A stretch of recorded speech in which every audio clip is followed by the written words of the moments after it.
attention.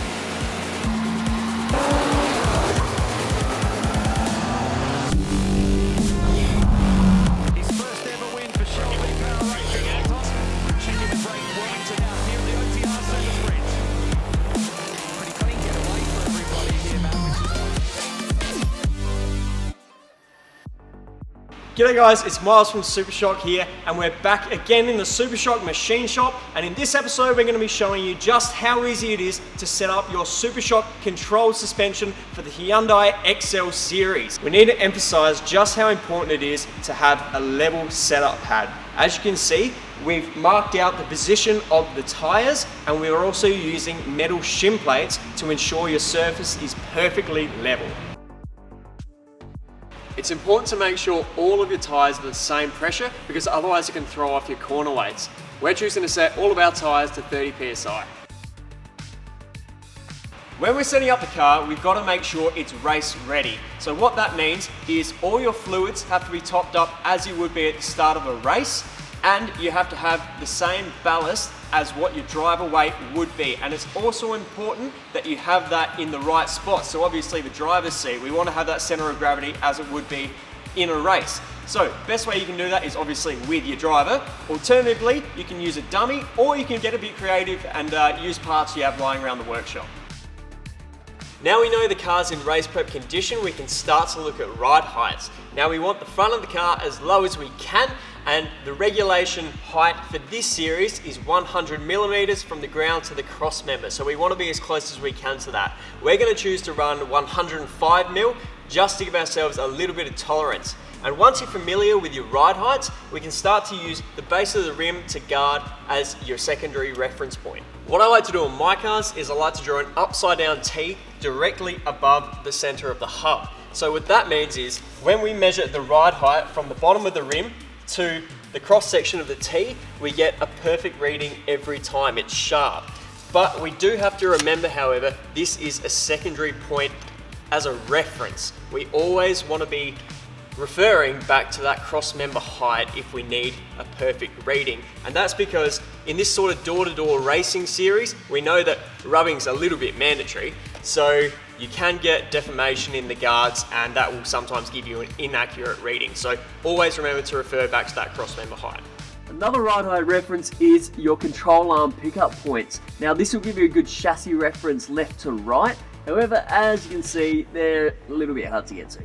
Now we've determined the front ride height, we're going to take a look at the rear. And the rear is determined by the rake angle that you want to run in the car. So the rake changes the weight transfer over those front axles and therefore the vehicle dynamics. So we're going to talk more about that in the next video. There's three ways to measure rake, and the first is to measure your guard heights front to rear.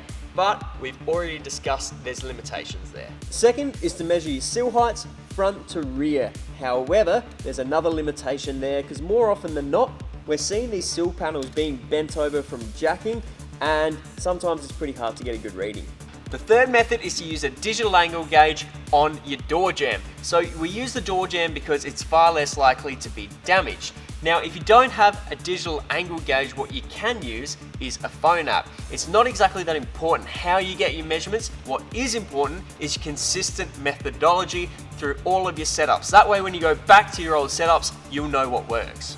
To change the ride height of your vehicle, all you have to do is remove the wheels and grab the C-spanner supplied in your Supashock kit. Simply loosen the lower locking collar and then adjust the main spring seat to change the height of the vehicle. Compress the spring by winding it upward to raise the height of the vehicle, and relax the spring by winding it downward to lower the height of the vehicle. Now we've determined our front and rear ride heights, we can have a look at droop. Now, as per the new regulations, we have limited ability to change our droop. However, we don't want to forget about it. Tuning droop is a key characteristic of tuning the handling and dynamics of a race car. So we highly recommend that you record it on your setup sheets. Your droop is your measurement of your wheel travel in rebound from ride height. And the way you measure that is from the base of the rim to your designated point, as we did earlier, and then you jack the vehicle right up so the wheel's off the ground. You take that measurement again, and the difference is your droop. Now it's time to measure camber. The way you can do it at home is with a digital angle gauge, or you can use a phone app if you've got some custom jigging set up. The best method by far though is to get yourself a quality camber gauge. When measuring camber, ensure your camber gauge or apparatus is on the center line of your wheel and ensure the contact points are at identical points on said wheel. We don't want to be getting a false reading. At the moment, I can see this is reading about 2 degrees of camber, and I know for this event we're going to be targeting 3 degrees, so I'll show you just how to change that. To adjust the camber, the wheels have to be off, and to do that, we obviously have to jack the car up, which means our suspension is now in a droop state. Now, that means that the camber reading is going to be slightly different, so there's a little shortcut here. We simply take the reading again from the hub, and that means that's our new reference point. So we know that we had to change the droop by about 1 degree before, so we can now change it that 1 degree from our new reading. To change our camber, we want to undo both lower strut foot bolts and then redo the lower of the 2 bolts up just slightly to create enough friction that we can pivot on that point. To increase negative camber, we want to push at the top of the hub, and to decrease negative camber, we want to pull on that hub. We then want to tighten the bolts up to Supashock's recommended settings and then re-measure to make sure the alignment hasn't warped. Now the vehicle's back on the ground, we want to settle out the suspension. So the best way to do this is to roll the vehicle back and forth, bounce around a little bit, and that'll mean the suspension goes back to its normal state. Then we can take the camber reading. To change the camber on the front is a little bit more convenient than the rear. All we have to do is take the camber measurement at ride height, then we jack the vehicle up. Simply undo these 4 fasteners and push the top of the strut toward the engine to increase negative camber and pull it away to decrease negative camber. Once you've found your setting, you drop the vehicle back down, settle the suspension, and then take your camber reading again. Now we've completed our ride height and camber adjustment, we start to look at wheel alignment, and this is where we get outside of the general tool realm. So what I've got here is our camber alignment tool, and believe it or not, it doesn't have to be expensive, and it's a lot more accurate than your laser jigs that you'll find at your local Bob Jane's. So the crux of it is that you have to have 2 lengths of pipe the same length, and you have to have 2 little slots to retain your fishing line in the same position.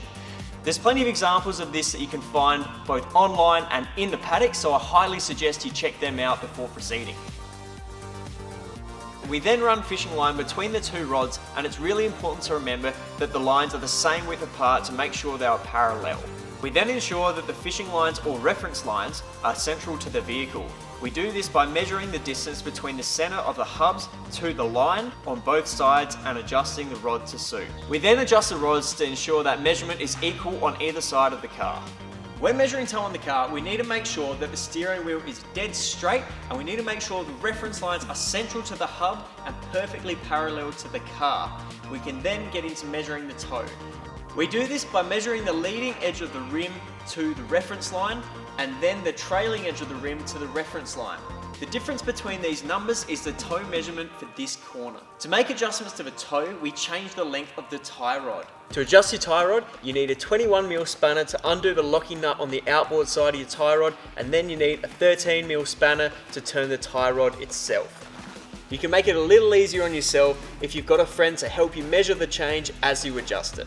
It's important to have skid plates under the wheels as you adjust the tie rods to allow the wheels to pivot. The rear is much the same as the front, except we're adjusting an eccentric washer on the lower control arm. We just need a 17mm spanner to crack the locking nut and then a 19mm spanner to make the adjustments. Okay, so this is the final step, and that is to corner weight the car, and what we're aiming for is the same cross weights. So that means the weight of the front left to the rear right must equate the same to the front right and the rear left. The best way to visualize this is actually at your local cafe. Think of a table that's got 2 longer legs than the other. It's always rocking back and forth and it's just unstable. It's much the same in a race car. We need that weight distributed evenly across the axles, and that'll result in a balanced and stable vehicle. And that's why it was so important at the start that we started on level ground. We're looking to achieve a 50% cross weight.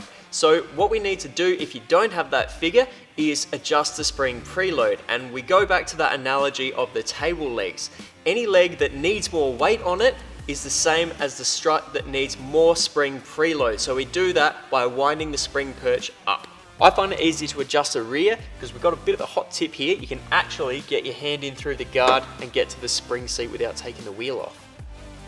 This is how easy it is to set up a race car. You don't need the fancy shop and you don't need the expensive tools. You can get away with basic tools, a flat piece of concrete and a couple of broomsticks. It's crucially important that you pay attention to this process, as your setup is what's going to set you apart in the field and give you that leading edge. Don't forget to record your data on every single outing you go on. Record your setup, your set down and your lap times. That way you know what's making positive changes to your lap times.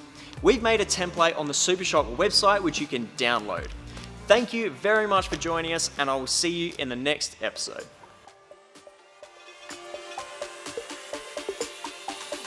This is music for the soul. Please get on your knees. Came from the jungle, up in the trees. I got a few tricks up in the sleeve. One wrong move, I'ma let out the big shoes, check out the crease. Blow like I'm Bigfoot, step on the beat. Make a man's run till he step out the crease when the whole place scream.